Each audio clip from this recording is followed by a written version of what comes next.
No hay una sola fecha, un solo lugar para que se mencione que sea indiferente a la poesía. Olvido García Valdés, Jorge Olivera. Los lugares donde se empieza a mirar el mundo. Olvido Santianes de Pravia en Asturias, Montevideo, en Uruguay. Los lugares donde se queda prendida la mirada.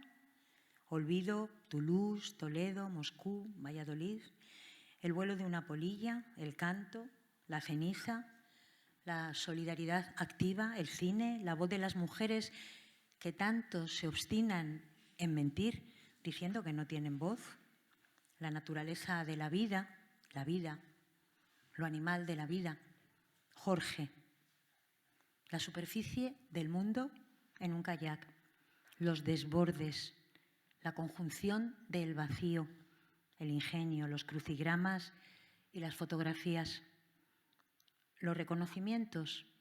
Olvido Premio Nacional de Poesía, Premio Pablo Neruda, Premio Reina Sofía, Jorge, Premio Gerardo Diego, las profesiones que sostienen la vocación y su oficio. Ambos profesores, ambos sembradores de dignidad, ambos gestores culturales, polinizadores de tal siembra. Los libros. Los libros protegen sus versos. Los títulos organizan el camino poético. No menciono, lo harán Olvido y Jorge, eligiendo los suyos esta tarde. Pero sí diré que hoy los abren y los versos ocupan este jueves de la cacharrería. Y Olvido García Valdés los recoge con su propia voz, los lee, como Jorge Olivera hace con los suyos. En el Ateneo, lugar de Atenea, la diosa tejedora, en la que hemos confundido con una lanza el uso, la lanzadera, o un bastón de mando musical, la que tiene el olivo de la paz como árbol, la que muestra, en suave símbolo, los ojos siempre abiertos, los ojos siempre en vela, la que, como dice María Zambrano, nació armada, porque la razón es esa arma poderosa que señala el valor del diálogo. Si hay pensamiento creador y hay olivo, hay poesía en diálogo, conversación poética de poetas. Esta cacharrería, un jueves más, es el universo de par en par, abierto. Deciros gracias, Olvido y Jorge, es deciros adelante.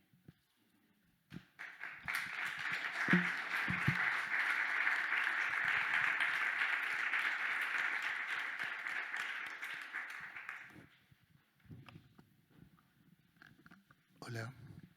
Bueno, me toca a mí, creo. Me toca a mí, ¿no? Perfecto. Pues en primer lugar agradecer al Ateneo, a Marifé, a José Manuel por invitarnos y sobre todo agradecer a Olvido por hacer de contrincante, payador, versero en esta ocasión. Voy a leer textos de varios libros y mencionaré antes a qué libro pertenece. Y como hemos pactado que tenemos 20 minutos para leer más o menos, leeremos intercambiándonos y luego haremos una ronda de preguntas, que es un poquito lo que hemos resuelto.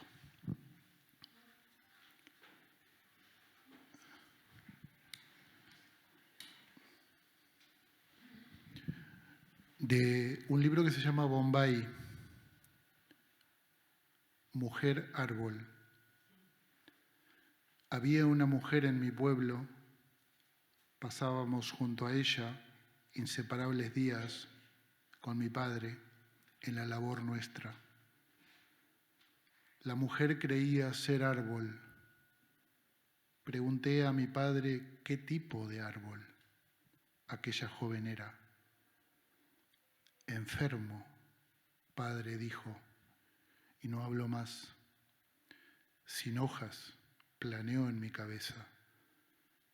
Un día no tocamos más aquella sombra, a su casa ya no fuimos.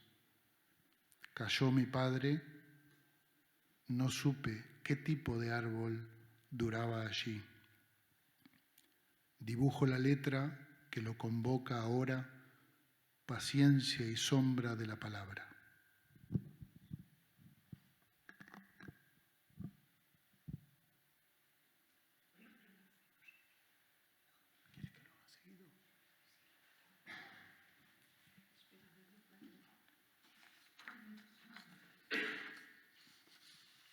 Esto es lo que se llama improvisar. Tenemos amigos músicos y no músicos, grandes improvisadores, y nosotros ahora también sobre la marcha improvisaremos. Antes de improvisar, agradecer efectivamente, como ha dicho Jorge Olivera, al Ateneo, a Marifé Santiago Bolaño, a José Manuel Lucía Mejías y a todos ustedes por estar aquí. Es un gusto verdaderamente estar aquí y agradecerle a Jorge Olivera que me acompañe. En realidad esta es la segunda vez que leemos juntos. La primera fue hace casi 30 años, 29 me parece, en Soria, porque en el premio que convoca la Diputación de Soria, que son dos, Jorge Olivera ganó el Gerardo Diego, que es el premio para autores noveles, el mismo año, el 94, que yo gané el premio Leonor. Y allí nos conocimos, hicimos una lectura juntos. Entonces, visto desde ahora, me parece que los dos éramos muy jóvenes, yo también. Ahora las cosas se han puesto más en su sitio. Y siempre cuento una anécdota de aquel momento, de aquel paseo por Soria. Estaba Miguel, estaba su mujer, su hija pequeña. Paseábamos y vimos el río. Y Jorge pregunta, ¿qué río es ese? Y yo dije, el Duero. Y dijo, pero si es un arroyo. Y cuando me gusta mucho contar esta historia, porque claro, nos pone a todos en nuestro sitio, ¿no? Cuando fui a Paraná y a Rosario, en fin, entonces uno ve lo que es un río, que no es un arroyo. Y bueno, voy a leer un poema.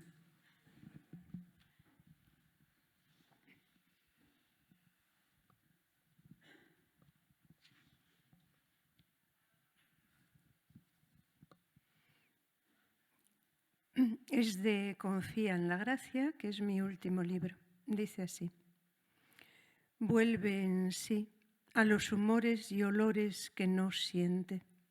Se amputan los sentidos como se arrancan fresas, fresas chiquitas, silvestres, olorosas, debajo de la mata. Amputar no mata. Piensa en los eufemismos y en la administración. Una experiencia intensa, una gradación del daño. La cifra de los años nada le dice. El poema es en sí mismo soledad, tiene contacto con lo vivo. Las cosas que mira fijamente reverberan. Llegué a ser para mí la región del hambre.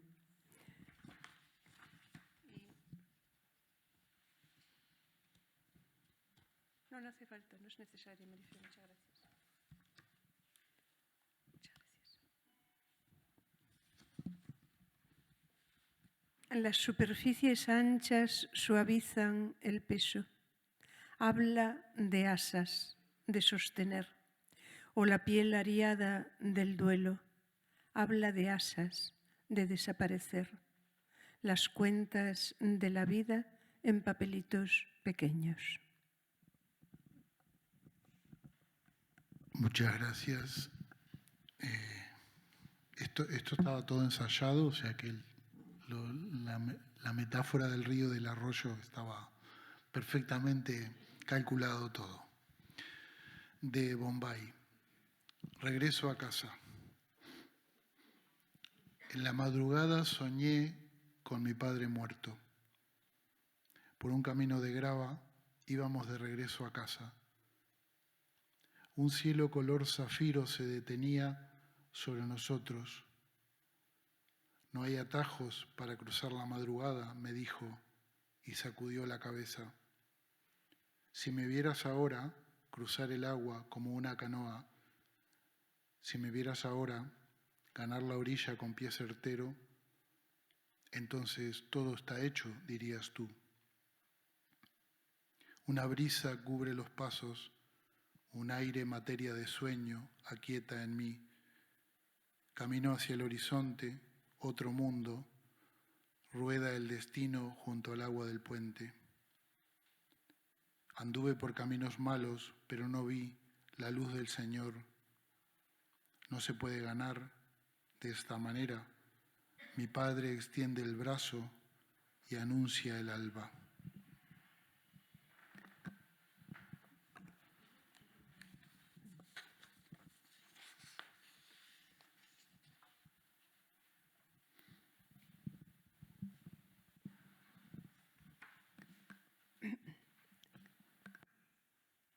He conocido bien a Louise Bourgeois. No hablé con ella, nunca la vi de cerca, pero habría podido ser mi madre, o mejor, habría podido ser como yo, hija de mi madre, aunque casi de su misma edad. L.B. era una madre yo misma, era por el carácter, y como si hubiera vivido siempre con ella, siempre de vieja, como si conociera su casa como para soñar con ella y sus obras no fueran obras suyas, sino retazos, trocitos de conversación. Ella habría podido escribir mis poemas, también mi madre, porque la vida fue la misma para las tres. No sé si el mismo olor, pero la ropa sería la misma y algunos alfileres que habría que clavar, una violencia y no dormir, la locura cristalina, hacerse añicos y la plegaria. Cejas blancas e hirsutas, negra cinta de terciopelo en torno al cuello. No vi fotos de L.B. con esa cinta, pero todo es transitivo y equivalente si de las vidas la evidencia lo dice. Dos silenciosos monjes rumiando la desdicha, la palidez y lo negro, la finísima piel de quien vive en habitaciones interiores, dedicado a la rumia y la plegaria en actividad constante, casi frenética. No fueron como el anciano que sopesa los pequeños movimientos antes de hacerlos. Yo lo seré. Entregarse a la positiva medida de lo factible y confiar en la gracia, en lo benigno. OV y LB son mis siglas, emblema de cristal y no me rompo. He pedido un deseo y sola voy con hechiceras.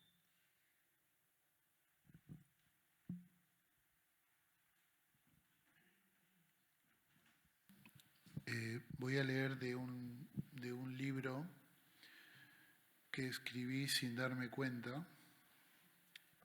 Como 8 o 9 años después me di cuenta que había un libro escrito y que, como ha pasado por diferentes cuadernos, pues ha tenido diferentes nombres y le he dado el nombre de cuaderno nómade. Nómade porque en el Río de la Plata existe esa variante, ¿no? Y entonces recoge ahí cosas varias.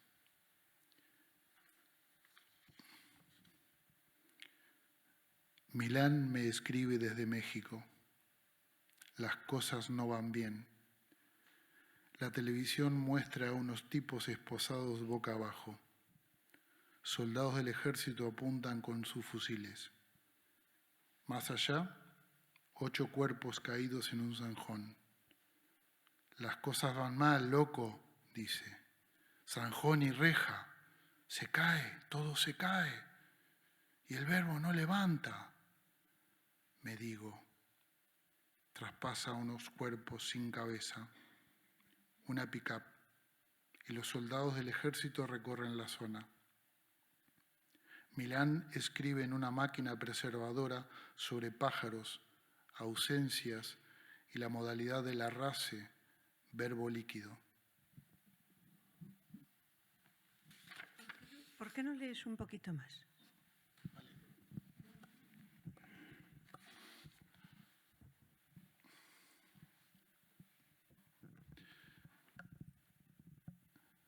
José Encarnación cayó en Angola, entre la angosta vertiente de un sueño y la frágil penumbra de una tarde. Un silencio largo se dejó caer en aquellos meses. Cayó por paludismo, me dijo su sobrina en Cuba. Tenía 66 años. José Encarnación cayó en Angola. Se dejó el sueño a una edad donde ya no quedan, pero él seguía teniendo. Me dejó sobre la mesa un libro sobre el Che y sonrió. En mi sueño, José Encarnación es un pragmático y sonríe.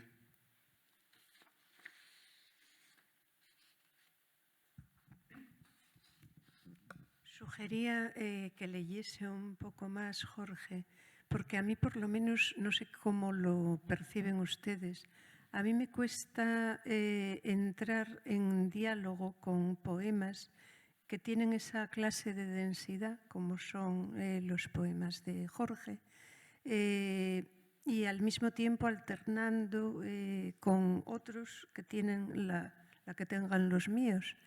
De tal modo que yo casi prefiero siempre que haya un espacio de una manera, otro espacio de otra manera. Y no sé, ¿qué te parece? ¿Puedo seguir? Claro. Vale.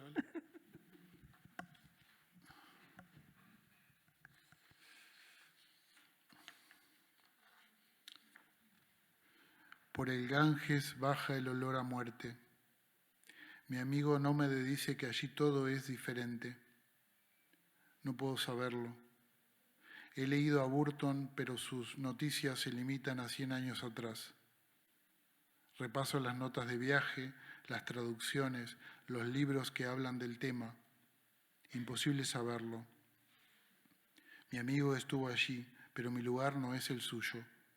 Un agua sucia y jabonosa se dispara entre los dedos como mis palabras.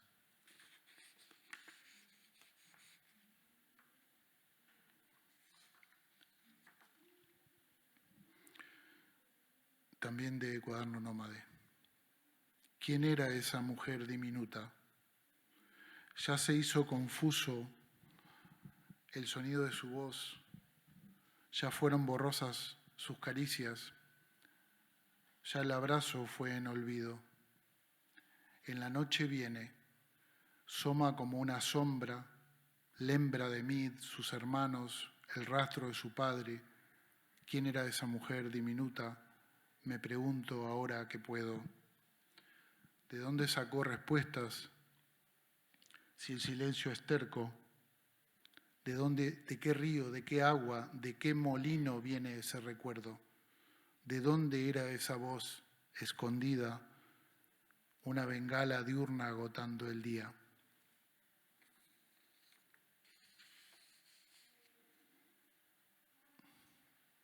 Este es un poquito más largo, voy a leer algunas partes. Sobre la franja horaria del noticiero, hombres una zanja cavan. Sobre la franja horaria del noticiero, el desierto. Gritan, muerte a los infieles.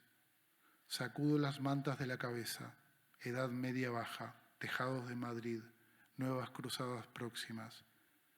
En esas montañas no hay más que pesar y dolor. Ya vieron llorar suficientes viudas esas rocas. Debiera saberlo. Kipling lo dijo en el entrañable The Man Who Will Be King, pero al final no supo reinar. Así habló el hombre de las manos resecas. Entonces éramos dioses, parafrasea la mente, éramos dioses, lo arreglamos todo de una patada abríamos una puerta para secuestrar, torturar o robar. Valdés, el torturador. Sonaba como a hierro batido su voz. podría haber dicho el escritor Juan Introini, para pintar al personaje muerto en desigual combate.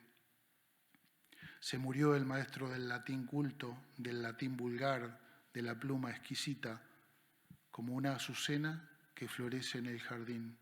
Así Introini. Llamará ese lado oscuro del hombre, callejones montevideanos. Valdés vuelve la voz.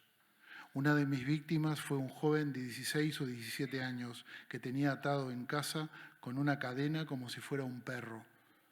Cuando yo llegaba a casa me ladraba, pero un día no quiso ladrar. Saqué la pistola y cómo temblaba el hijo de puta y le metí un tiro en la cabeza. Ladrar como un perro corta la cabeza de los infieles. En el desierto cavan fosas. Ten fe, hermano, ladrar como un perro. Un tiro en la cabeza le metí. Abre las fauces y cómetelo entero. La misma vieja sabia. Fosa, zanja, tiro en la nuca, cal. Veo en el desierto el fantasma de Babi-Yar. Ucrania, 29 y 30 de septiembre de 1941. Esto recién comienza.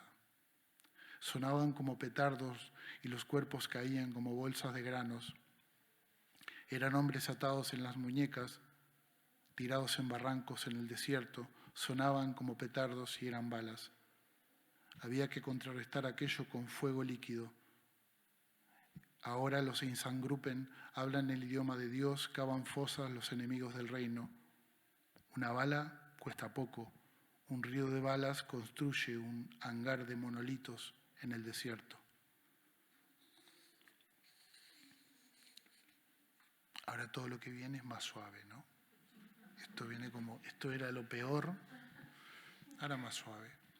Bueno, este es un libro que se llama La casa de mi hermana.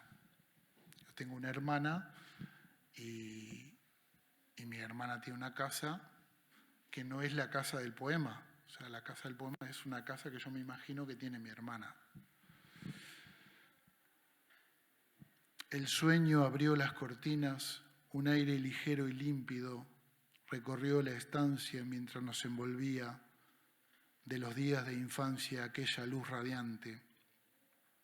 Esplendor en la casa cuando mi hermana reclinaba la cabeza sobre los almohadones y reía con la expresión de siempre, anhelada y sabida, con valor de savia, suplemento vital que dan las vicisitudes. Sonreía cuando el sol entraba por los ventanales, lejos el campo del alto cielo. En esa casa soñaba despierto y yo era su hermano una vez más.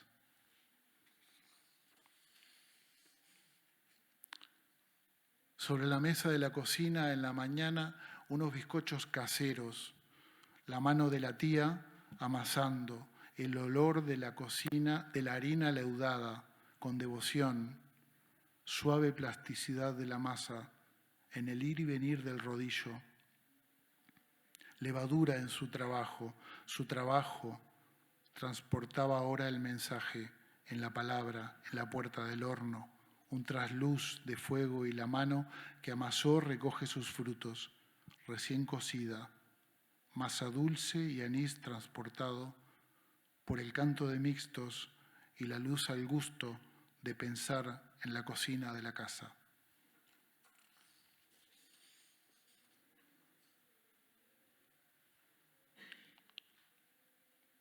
Y ahora voy a leer de un libro que se llama Allá lejos, unos pájaros, que es un libro que escribí a modo de diario en el encierro y que es un homenaje a William Henry Hudson en Allá lejos y hace tiempo. Limpiar a mano el hueso, hacerlo brillar en vueltas hacia sí mismo, en la cordura de las palabras. Había verde, sin forma aún, sin talento para poema. Palabras sin sonido, aún en la distancia, formas borrosas, en caminos de grava, el alimento de la mente que sueña. Allá lejos unos pájaros, picotean el alba, asoman, un espinillo viejo, una pareja de pirinchos, canto de amanecer. Cuánto pesa esa imagen. Traer esos pájaros cuesta lo suyo.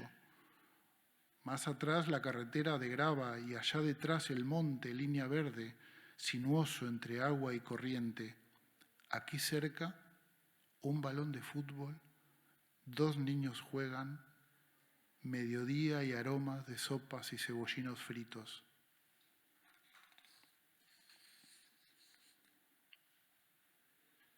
Al 13º día llovió. Al mediodía, unos truenos fuertes en la blancura, cielo hecho ceniza sobre la ciudad.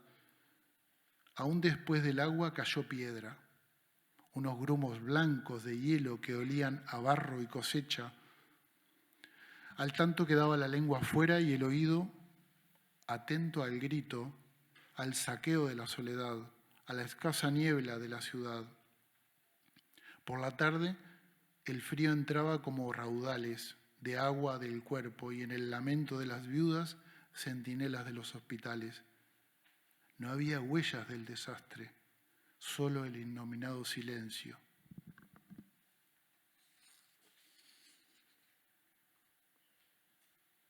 Entonces apareció Ray con sus anteojos de pasta y la mirada diáfana de un niño con las llanuras y los bosques dibujados en el rostro, como aquella primera vez que leí el semblante quieto del hombre ilustrado en los desiertos de Marte. Un amigo viejo y un amigo nuevo siempre regresan cuando peinas palabras, cuando te sientas y deslizas los ojos por las aventuras y con él trae otros amigos de las viejas ediciones Minotauro y salen las traducciones de Souto. Otro amigo. Entonces no sabes si lees a Ray o lees a Marcial. Solo aquel resplandor de la niñez te acompañará ya siempre como un faro.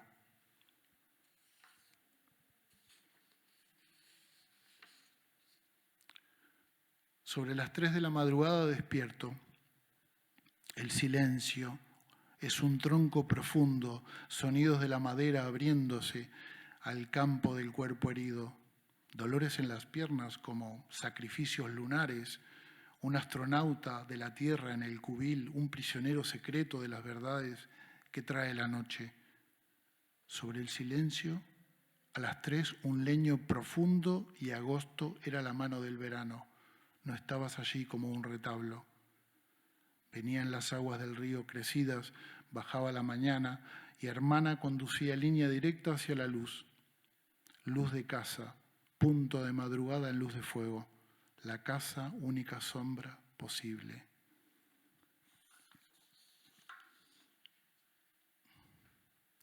El colibrí no es un pájaro 62 días después. Una anécdota de otro mundo, una peonza del aire que gira, vuelta sobre la cabeza, visita constante del metal de las manos, el dolor de las piernas, el cubil donde se alojan los datos perentorios. Un color es una moneda de raíz cuadrada, un peine es un tridente del mar salado, un cepillo de dientes es la curvatura del horizonte, un vaso es el lago Lemán con aguas revueltas. Ese frigorífico es un leviatán sediento de hielo. Esa cocina es Villa Diodati el año que no tuvimos verano, no invierno, no primavera, no otoño. Respiraban los trajes al calor del ropero. Ansiaban el aire las camisas en los cajones, gruñían los sombreros de paja por el sol. Todo era un camino y en las tardes de Corfú mirabas la vida con ojos grandes para atrapar el color donde nace.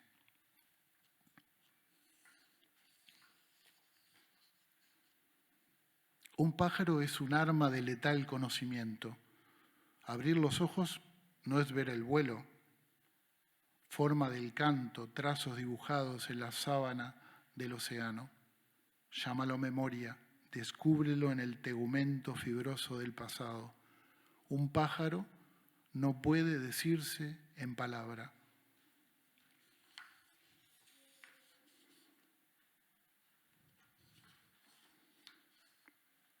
Ondeaba la avena mojada en el viento. Traía el agua un trasluz de recuerdos familiares. Una línea delgada que observaba desde la ventana, la marca típica de la familia, el sueño de los muertos, el aroma del invierno tardío sin frío y sin prisa. En los cuerpos de los habitantes, chacra donde la ciega borda, herida del amor y la sangre. Allí donde nacen todas las cosas que toman sentido, instante de partir.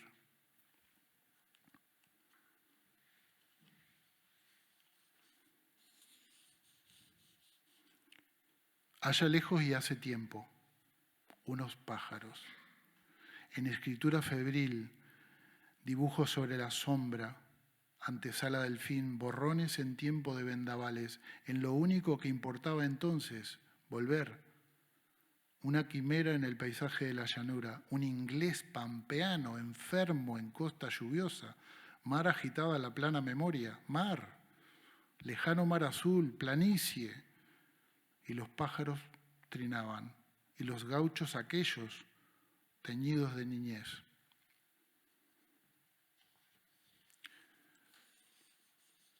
Y este poema que está dedicado a ti.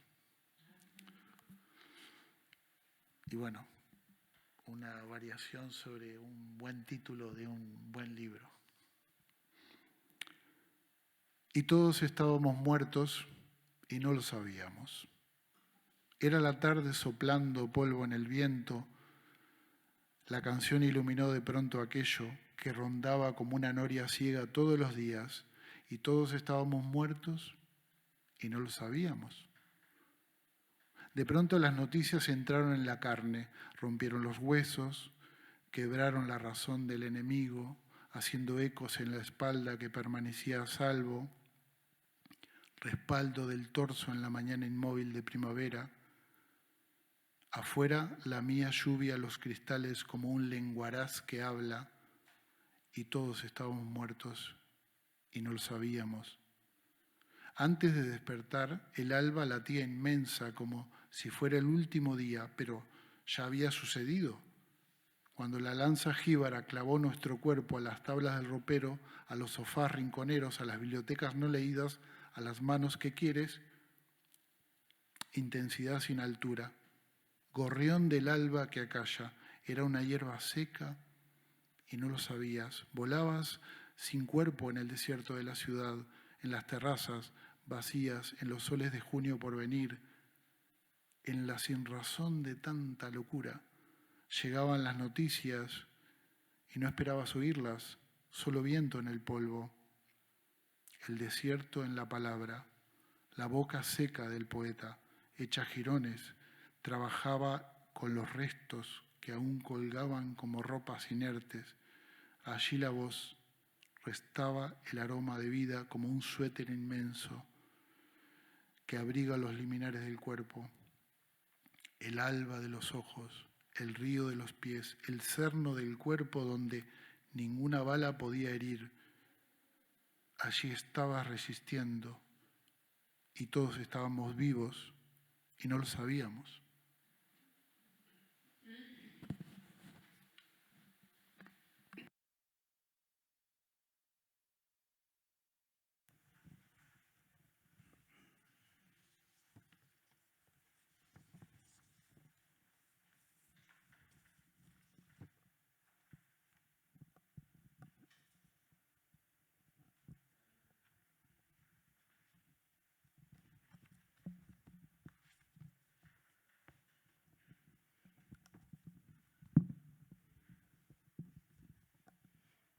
Pues no. Entonces tiene usted que salir, hablar con las criaturas. Era en la cola del supermercado.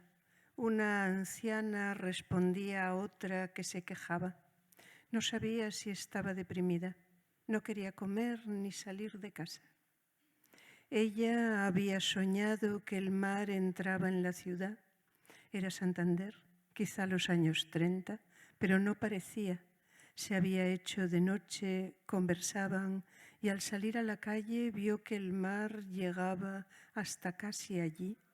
Se inquietaron, Al doblar una esquina, las olas golpeaban la catedral y las casas. Parecía otra ciudad. No sabía qué hacer.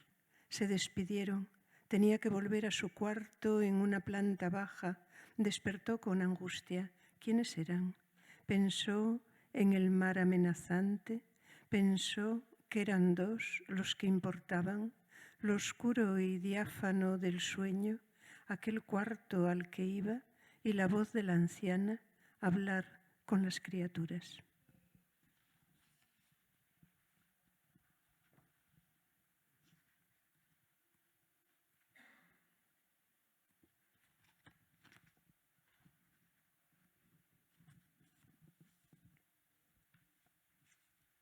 No puede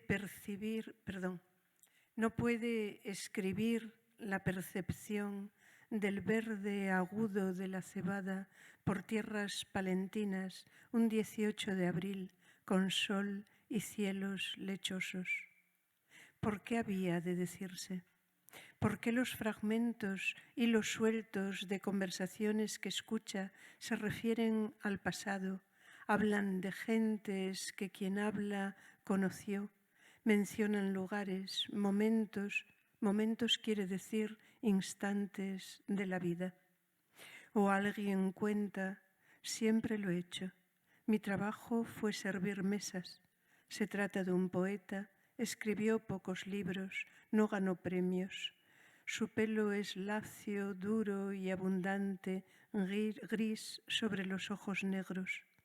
La lírica habla de instantes, trae cosas, hace, deja quizá fuera sentimientos, trabaja percepciones, puede y no puede, su materia es el tiempo que no hay, lo que está y se mueve como un tren rápido, un avión. Dice cerro, greda, verde, árboles florecidos. Dice cementerio, madre, padre. La lírica es de lo que no hay. Hay la percepción del verde, la percepción.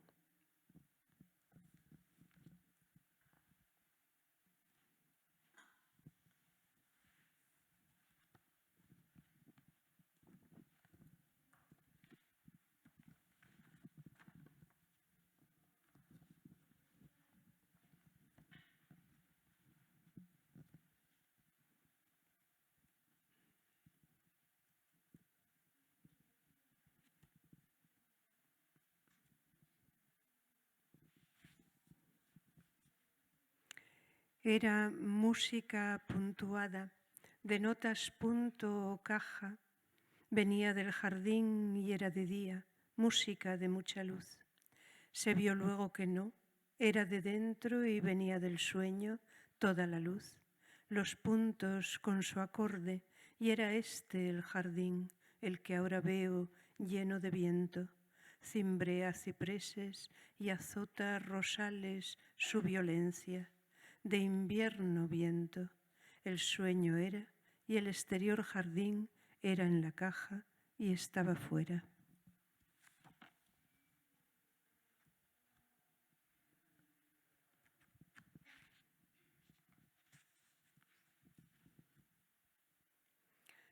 Para poder vivir fue su respuesta y percibió el ahogo. Guarda los días de guardar.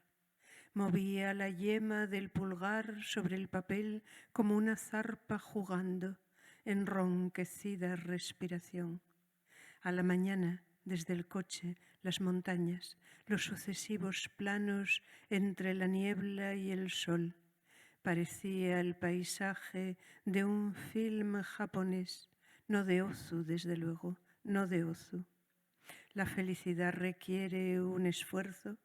Tal vez el primer año no se consigue, ni el segundo. A veces hacen falta 5, a veces 10. Un esfuerzo en el que persistir, la vida breve.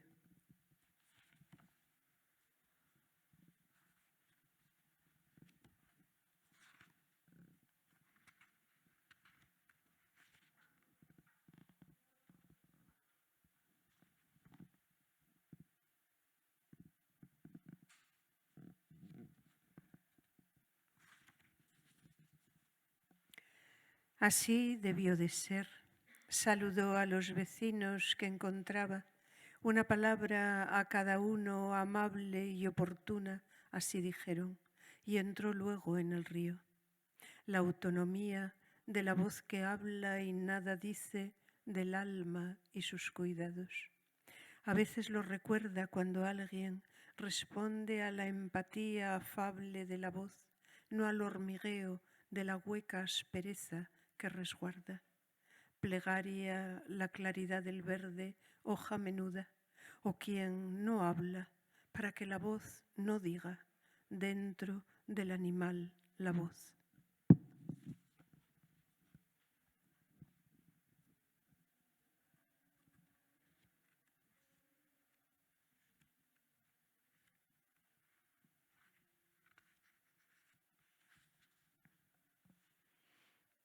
Vienes de primavera, ahora que puedo oírte, bullir aún invisible de pájaros que pían, vienes con la gran luz, y alguien se detiene para que el sol lo envuelva ahí en la acera, levanta la cabeza y gira el rostro al recibirlo.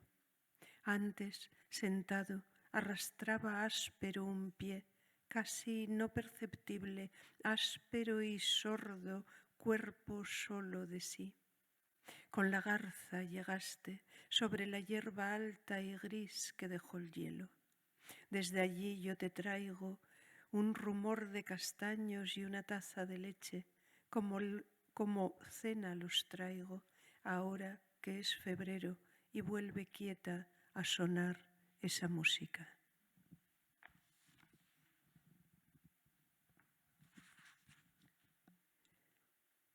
Fue primero una manifestación de Akhmatova, no el mito, sino el cuerpo Akhmatova, una aparición a media distancia, a media edad, en una sala de embarque del aeropuerto de Viena.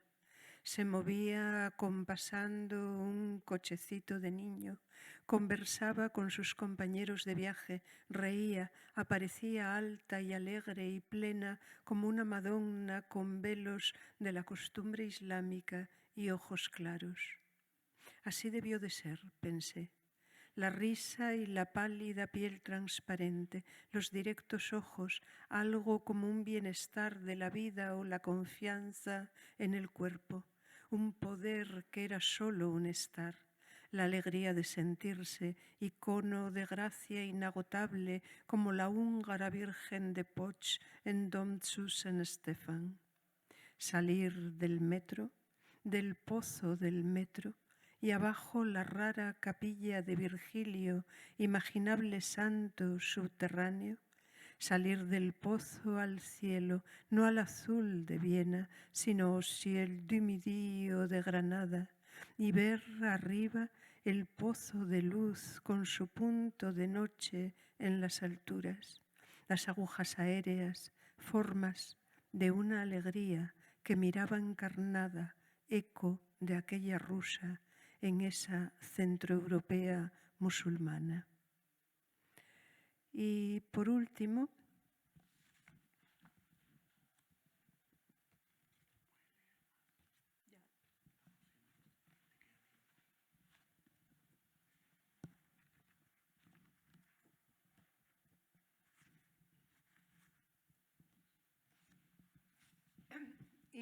un poema muy antiguo, La caída de Ícaro, que es el que da título a esta antología, escrito en la segunda mitad de los 80. Tiene dos momentos y dice así. 1. Los atardeceres se suceden, hace frío y las casas de adobe en las afueras se reflejan sobre charcos quietos. Tierra removida. Cézanne elevó la nature morte a una altura en que las cosas exteriormente muertas cobran vida, dice Kandinsky. Vida es emoción, pero quedará de vosotros lo que ha quedado de los hombres que vivieron antes, previene Lucrecio. Es poco, polvo, alguna imagen tópica y restos de edificios. El alma muere con el cuerpo. El alma es el cuerpo. o 3 fotografías quedan si alguien muere. También un gesto inexplicable, díscolo para los ojos, desafío, erizado. Cuerpo es lo otro, irreconocible, dolor, solo cuerpo. Cuerpo es no yo, no yo.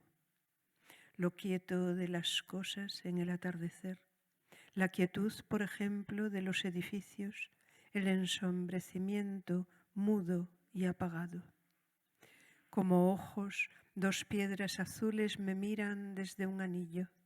Los anillos cuidadosamente extraídos al final, como aquel de azabache y plata o este otro de un pálido, pálido rosa.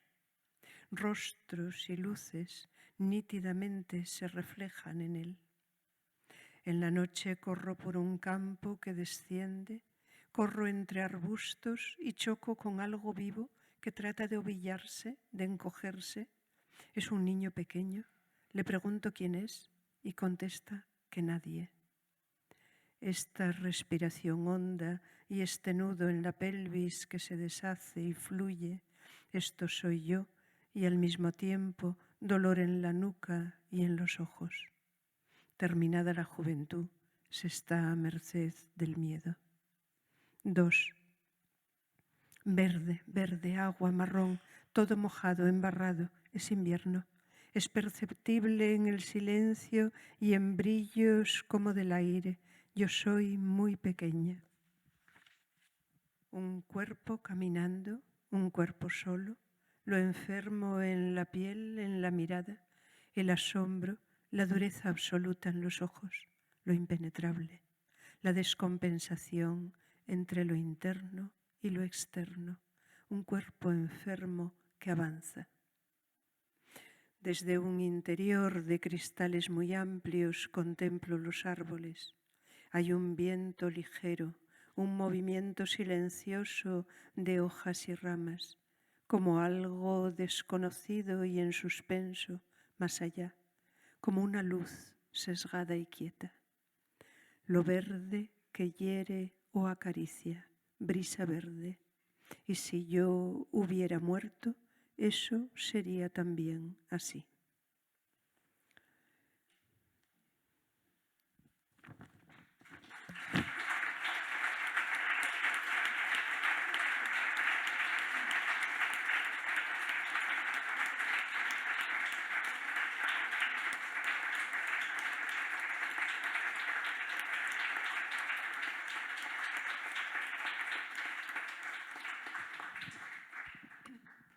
Pero hemos dejado un ratito para que podamos conversar, a lo mejor, ¿no? No sé si hay comentarios, preguntas, silencios.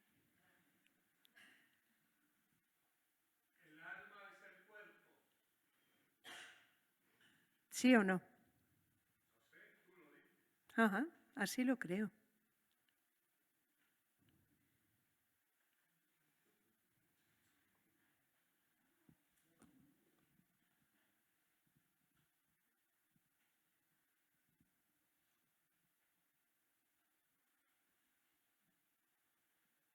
Ahí hay una cuestión. Sí. Sí.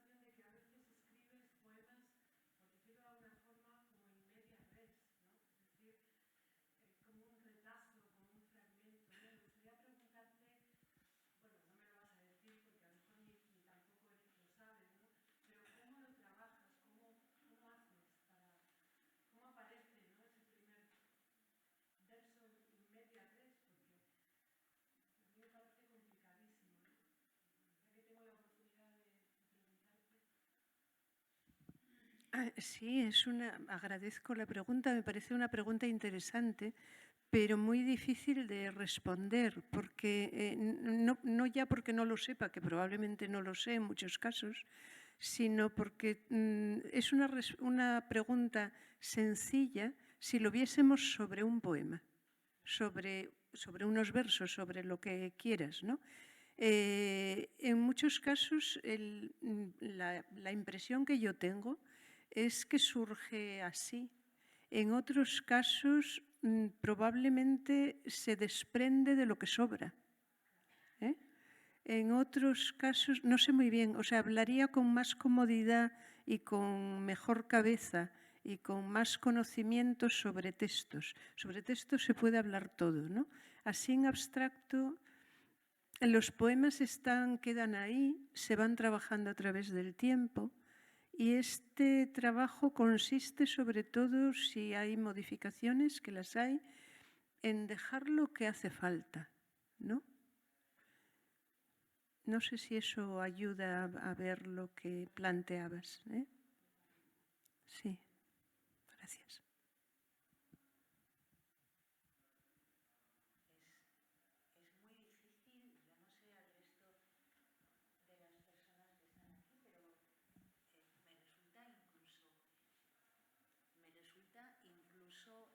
Me atrevería a decir, no sé, es que es extraño tener que intervenir y decir después de haberos escuchado, porque no sé hasta qué punto la improvisación, que es esa broma que siempre decimos, no existe como tal, pero se ha creado un instante de los que de pronto no solo no se desprende, sino que nos rodea y nos abraza, que es probablemente la palabra más complicada de pronunciar y de decir, ¿no? Me cuesta decir otra cosa que no sea gracias, de verdad, por el regalo de esta tarde, de este momento. Y me gustaría, si a vosotros os parece oportuno, que fuera vuestra voz la que terminara esta jornada necesaria, probablemente, porque si no lo fuera, no estaríamos aquí. Y del mismo modo que la obra de Olvido para mí es muy cercana desde hace mucho tiempo y muy querida, la obra de Jorge ha sido un regalo absoluto que no sé muy bien cómo sabremos darte las gracias. La lectura de los dos, que podía parecer distinta y que Olvido además apelaba a esa distinta densidad que también requiere un espacio concreto, de pronto se ha convertido en una especie de concierto, en una partitura en la que estamos el resto a la espera de que vosotros digáis cómo se termina algo así. Esto es Marifé Santiago Bolaño, ¿eh? O sea... esto es Olvido y Jorge. Es que es de verdad, o sea, cualquier cosa que se diga te queda mal, no sé. Yo creo que debéis acabar vosotros. Un poema. Yo ya leí todo lo que tenía para leer. No, hombre, que tienes uno ahí escondido.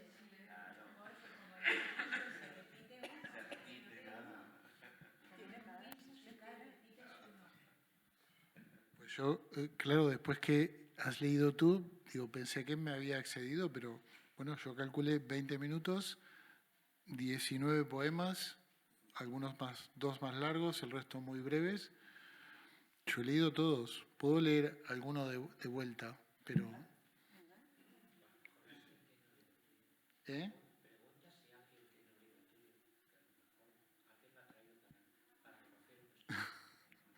¿Alguien tiene un libro de Jorge? No es fácil porque todos los libros de Jorge Olivera están inéditos, cosa que digo porque aquí hay algunos editores, ¿eh? Es una sugerencia. Y yo que conocía los libros anteriores de Jorge, es verdad que esto que has ido leyendo ha sido muy, muy fuerte, con una, no sé, me gusta mucho. Ha sido maravilloso, sí. Por favor.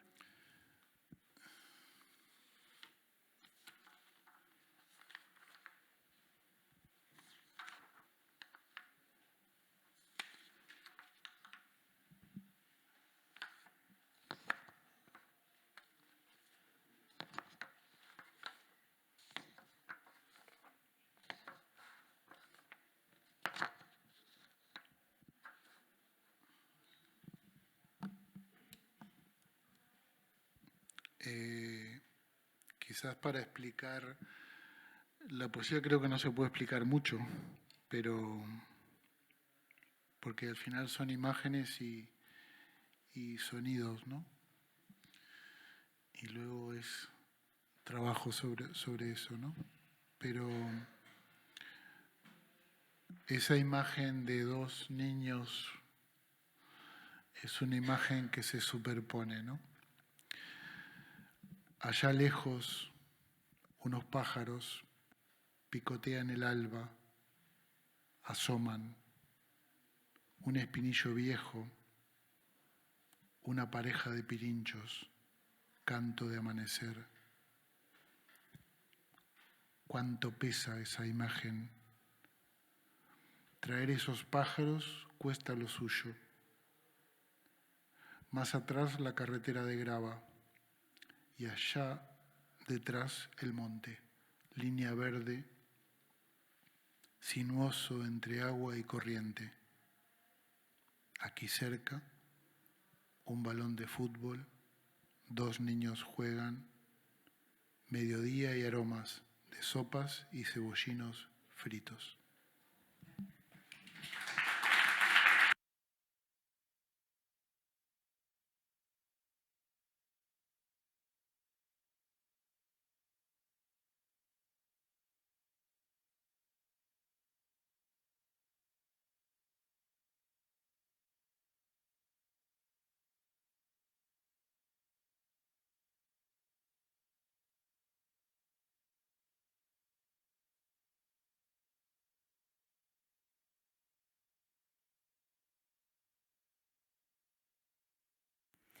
Sube el ruido de quienes asisten a la boda, mientras la brisa mueve ramas y hojas frente a los sillares. Si en vez de verlo y ver el sol dorando bajo las piedras y las hojas, viera solo una foto, sillares, pináculos y un trocito de árbol, todo bajo la luz, me perdería, además de la brisa, la móvil levedad de las hojas, los vencejos chillando, las voces que me excluyen, la sombra que casi imperceptible se desplaza, la vida, cómo suena, su fugitivo ojo.